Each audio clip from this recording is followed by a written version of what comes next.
Imagine waking up to find your own backyard turned into enemy territory overnight. White flags everywhere like some cheap invasion, a trench carved through your grass, and your HOA president smiling on your doorstep like she just did you a favor. That nightmare happened to me. Until I turned the tables and made the entire neighborhood watch her empire crumble. Stick around because when the gavel dropped, even the judge couldn't hide his disgust. The morning I moved into 1427 Maple Grove Lane in Pinecrest Meadows, everything felt like the fresh start I desperately needed. After the divorce and the ugly rumors my ex spread about me being difficult to live with, I just wanted quiet. No drama, no committees, no one measuring my grass. 3 years of saving every penny for this modest 3-bedroom with the big backyard backing onto the greenbelt, finally mine. I was unloading the last box when tires crunched on my driveway. A white Mercedes SUV rolled up, blocking my truck like it owned the place. Out stepped Deborah Langford. Everyone called her Debbie, the HOA president. Pastel pink cardigan, pearls, clipboard in one hand, fake smile dialed to 11. She didn't even wait for me to set my box down. Good morning, neighbor. I'm Deborah Langford, president of the Pinecrest Meadows Homeowners Association. We like to welcome new residents personally. Her voice dripped honey, the kind that gives you cavities. But I'm afraid we have a small issue already. I raised an eyebrow. Issue? I just got here. She lifted the laminated sheet like it was the 10 Commandments. Your property line, dear. According to our updated community overlay, the back 20 feet of your yard actually falls within our common greenbelt zone. You'll need to remove that eyesore shed immediately. It violates architectural standards. I took the paper. The red line on the updated map wiggled across my backyard like a drunk had drawn it. This isn't even close to the county plat I have on file. Debbie's smile never wavered.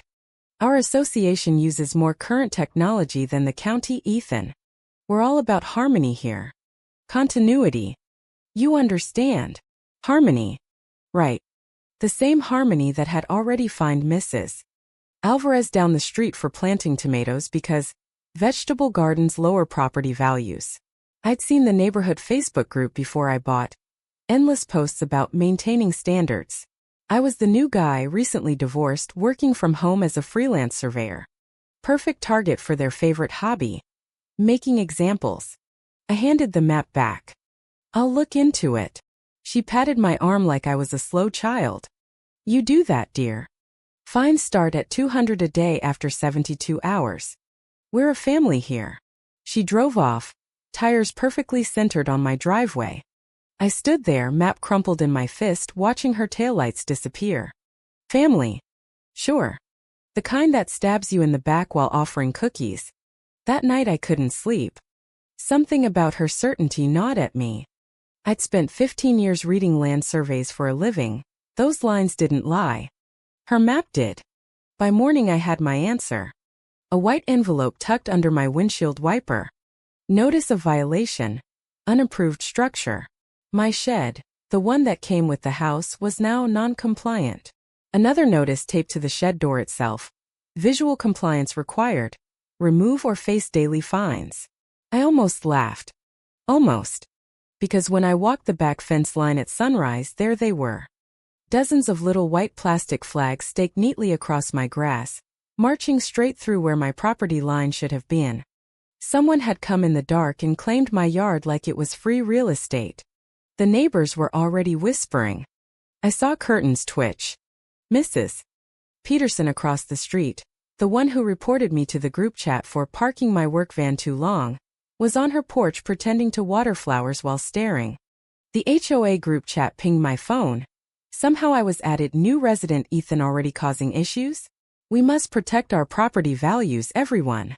Debbie had started the slander campaign before I even unpacked. I was the difficult divorce, who didn't understand community living. Classic. I'd been called worse during the divorce. I didn't fight back. Not yet. I just smiled for the cameras I'd quietly installed the night before, the ones pointed at my own backyard. I called Sarah Klein, the land use attorney I'd worked with years ago on a big development case. Let me guess, she said when she picked up. Pinecrest Meadows already has you in their crosshairs. White flags in my yard like I'm on their golf course, I told her. Fake map claiming my back 20 feet. She sighed the sigh of someone who'd heard this story 100 times. Send me everything. These people think they're above the law because nobody fights back. You're not nobody. I documented every flag with timestamps, photos, and measurements. I walked the line with my old surveyor's will just to be sure. County records were crystal clear. My deed was ironclad. But Debbie wasn't counting on someone who knew how to read a plat better than she read her gossip magazines. By afternoon, the neighborhood Facebook group had exploded.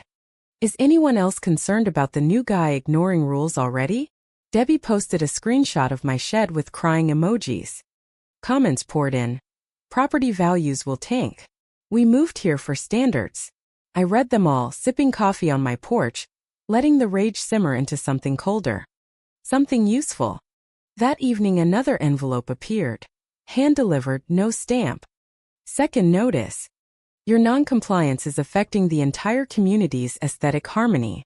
The wording was almost identical to the original story I'd heard from other victims online. These people had a script. I didn't call Debbie. I didn't yell on Facebook. I just kept recording. Because patience, I'd learned the hard way during the divorce, was the sharpest weapon. Let them dig their own grave. Literally. The next morning I woke to the sound of machinery. A small backhoe, rented bright orange, no county markings, sat right on my grass. Two guys in reflective vests were already digging a neat trench across the exact line where Debbie's fake map had been drawn.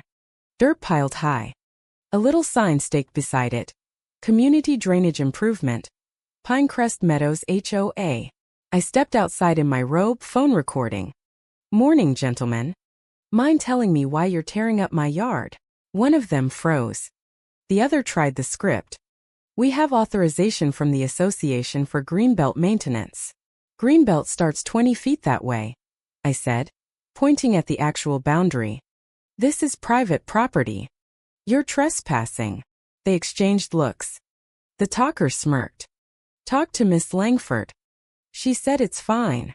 I smiled, the kind of smile that doesn't reach the eyes. Oh, I will. But first, you're leaving. Now. They packed up slower than necessary, muttering about troublemakers.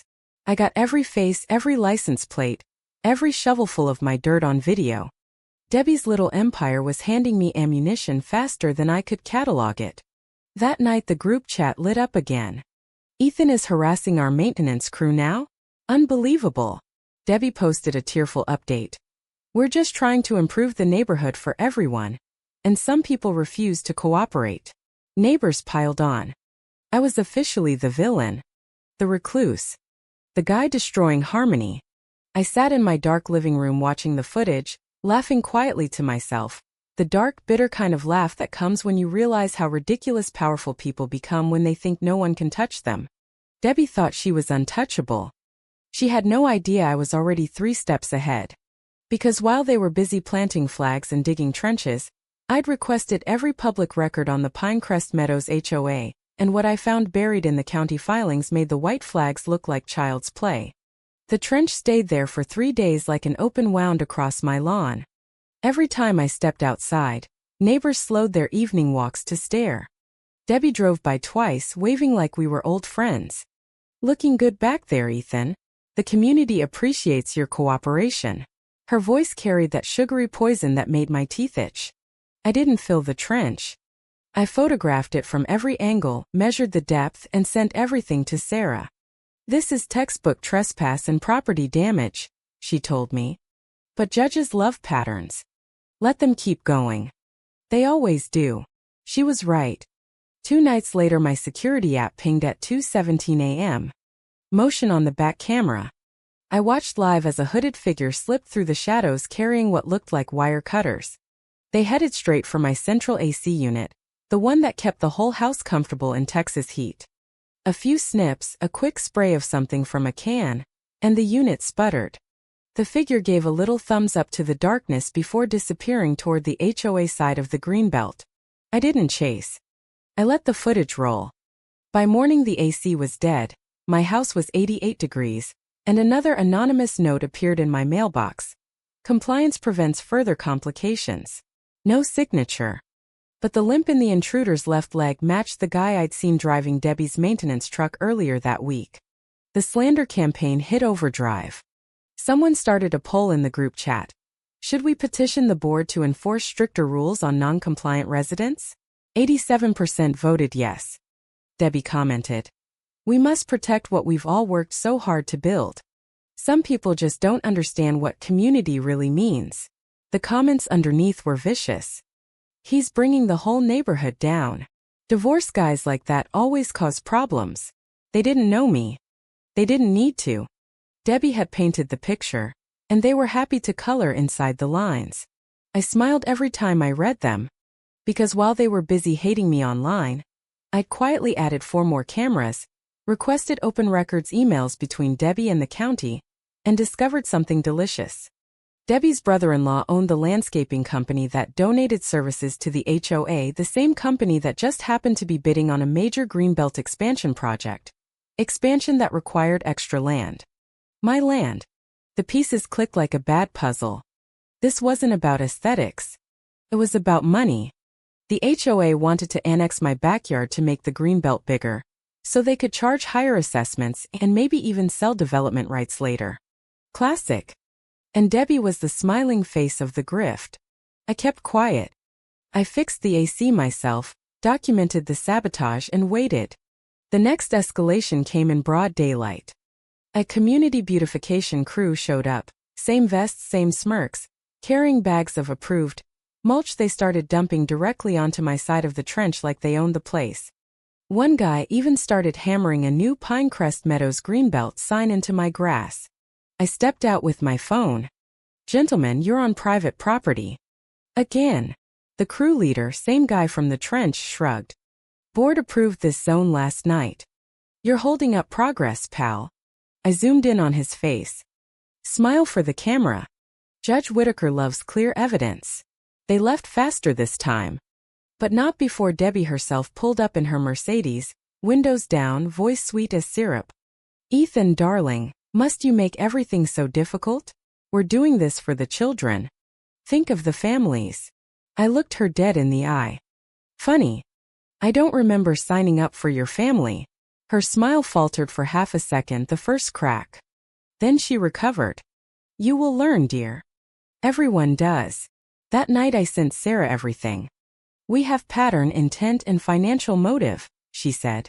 Time to file for declaratory judgment and injunction. They're going to hate this. The hearing was scheduled for the following week. Debbie spent the interim flooding the group chat with passive-aggressive posts about certain residents who refused to be team players. Neighbors started avoiding eye contact. My mailbox filled with anonymous letters calling me selfish. One even suggested I move if I hated the community so much. I printed every post, every comment, every letter. I labeled the folder Debbie's greatest hits. Dark humor kept me sane, the kind where you laugh because if you don't, you'll scream. These grown adults were acting like middle school mean girls with legal power. It would have been hilarious if it wasn't my backyard they were trying to steal. The morning of the hearing, I walked into the county courthouse calm as ever. Debbie sat front row in her best pastel suit, surrounded by board members nodding like bobbleheads. Her attorney looked smug.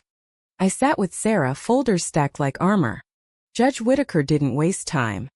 Ms. Langford, you're claiming jurisdiction over property, not deeded to your association. Debbie launched into her speech. Your Honor, we have a duty to maintain aesthetic harmony. Mr. Hayes's backyard visually disrupts the Greenbelt. Our updated map clearly shows. The judge cut her off. Updated by whom? Your brother-in-law's company. The room went still. Sarah slid the conflict of interest documents across the bench. Debbie's face went from confident to the color of old milk. We presented the footage. The trench. The sabotage. The midnight visitor with the limp. The crew dumping mulch like they owned the place. Each clip hit like a slap. Neighbors who'd come to support Debbie started shifting uncomfortably in their seats. Debbie tried to recover. Those videos could be anyone. This is harassment. Sarah played the audio from the group chat where Debbie literally said, "We need that extra 20 feet or the expansion project dies." Debbie's own voice filled the courtroom. The judge leaned back. Ms. Langford, you have violated multiple statutes and ignored basic property law. I'm issuing an immediate injunction. Stay off Mr. Hayes's property. No more letters, no more crews, no more improvements. Debbie's pearls looked ready to snap. But Your Honor. Furthermore, the judge continued, voice like gravel, this court finds a clear pattern of bad faith conduct. We'll reconvene in 30 days for full damages and possible criminal referral. I walked out of that courthouse with the first real smile I'd worn in weeks. Debbie stormed past me, hissing under her breath. This isn't over. Oh, but it was. She just didn't know it yet. The injunction should have ended it. Should have. But people like Debbie Langford don't quit when the law says no, they just get sneakier. 3 nights later my cameras caught another visitor. Same limp. This time he carried a gas can.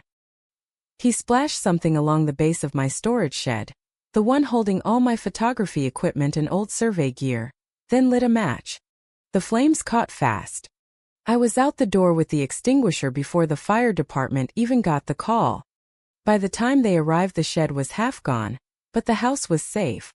The investigator took one sniff and said the word we all knew. Accelerant. Arson.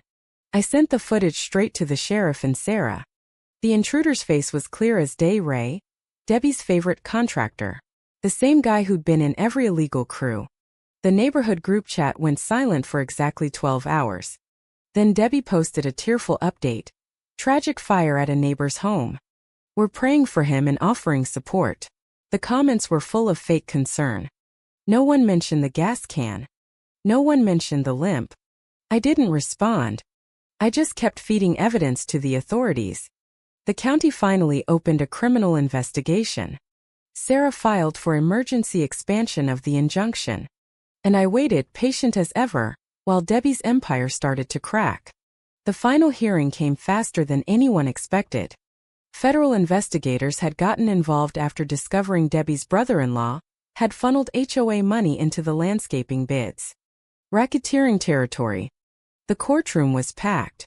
Neighbors who'd once shunned me now sat on my side of the aisle, looking ashamed. Debbie took the stand first, voice trembling with practiced victimhood. We were only trying to improve the community. Ethan refused to cooperate. He's turned this into something ugly. Sarah stood. Your Honor, we'd like to play one more piece of evidence. The lights dimmed. The courtroom filled with Debbie's own voice from a board meeting, recorded by a whistleblower neighbor who'd finally had enough. If that Hayes man won't sell us the back 20 feet, we make it uncomfortable. Pressure works. The Greenbelt expansion is worth millions in future assessments. Gasps rippled through the room. Debbie's face went ghostly white. Her attorney tried to object, but the judge shut him down with one look. Sarah placed the forged map on the bench, the one Debbie had tried to slip into county records the week before. This document contains falsified county seals, submitted in an attempt to defraud Mr. Hayes of his legal property. The judge stared at Debbie for a long moment. Ms. Langford, in 30 years on this bench I have never seen an HOA president so thoroughly abuse her position for personal gain. You are hereby removed from the board effective immediately. The Pinecrest Meadows HOA will be placed under county oversight for the next 5 years. Mr. Hayes is awarded full damages for the shed, the trench, the sabotage, emotional distress, and legal fees, totaling $187,000. Furthermore, criminal charges for arson, trespass, fraud, and conspiracy will be filed against you and your co-conspirators. Debbie's pearls finally snapped. One rolled across the courtroom floor like a tiny white flag of surrender. Outside on the courthouse steps, former neighbors approached me one by one. Mrs. Peterson, the tomato snitch, actually apologized. We didn't know. She made it sound like you were the problem. The group chat had already exploded with people demanding Debbie's resignation and new, sane bylaws. 3 months later, the new Voluntary Neighborhood Association held its first meeting. No enforcement powers, no fines for tomatoes. I planted a row of native wildflowers right along the real property line. No more flags. No more trenches. Just flowers and the quiet satisfaction of watching justice bloom. Debbie moved out of state 2 weeks after the ruling. Her Mercedes sold at auction to cover part of my damages. The last I heard, she was running for president of some retirement community HOA in Florida. Some people never learn. I sit on my back porch most evenings now, watching the wildflowers sway.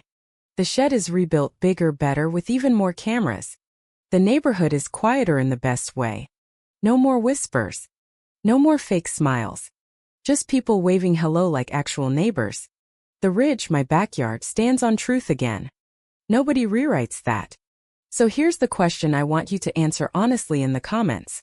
When an HOA claims they're protecting the community, are they really guarding property values or just guarding their own little thrones of power? Was Debbie Langford the villain? Or was the whole system designed to create people exactly like her? Drop your thoughts below, because after everything I went through, I still wonder who was truly in the wrong here.